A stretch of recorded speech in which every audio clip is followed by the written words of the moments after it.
Balch was an ordinary man, a multifaceted man, as all people are. But I think with museum founders, as you know, they become remote people quite quickly. Balch has been a different kind of founder. It's a different kind of foundation story. He was the curator for many years, but he also lived in the building that now houses the museum. Paid job was working for the post office. But he was a really enthusiastic caver, and through that love of caving he developed a love of archaeology and paleontology, and his collections really are at the core of this museum. And the project is called Search and Learn because that was his motto for the museum. Well, Search and Learn was my grandfather's motto. I think that encapsulates a lot of what he did.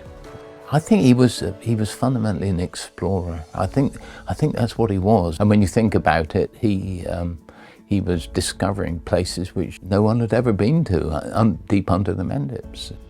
Balch has a kind of quite a towering legacy in that he was the founding curator of the museum. He was curator for 60 years, 30 of which he lived in this building. He was a Wells resident. He had a career in the post office. He started off as a postboy and became postmaster. He was very much a self-educated man. He didn't go to university, he was a postboy. And you know, it was very much self-taught. My grandfather and Herbert Balch both worked in the post office for Wells. And between the two of them, they started the Wells Museum in the cloisters of the cathedral. Herbert Balch was in the right place at the right time to do with cave exploration.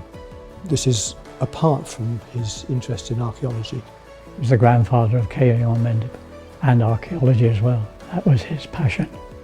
Herbert Balch was very involved with exploring and opening up Eastwater Cavern near Priddy.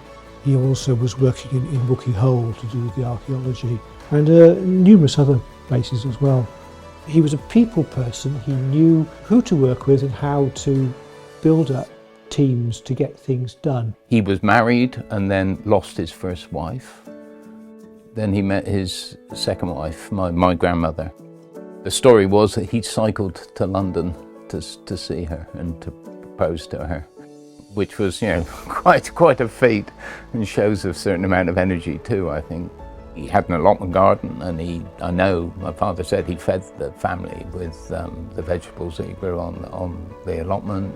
He was a beekeeper. He was fascinated by bees, and he kept keeping bees right into his old age. We have his collections, we know a lot about him, but his study previously has just been used for storage. It's not been part of the public displays.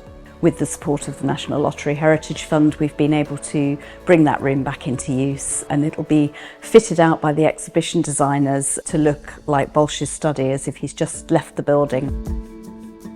It's an opportunity for our visitors to find out a bit more about Herbert Balch before actually just coming into this room and being presented directly with the collections. This was, I guess, the pinnacle of his life's work, to create the museum in Wells and to be able to tell people what he'd found out about Wells and the Mendips and the landscape that surrounds it.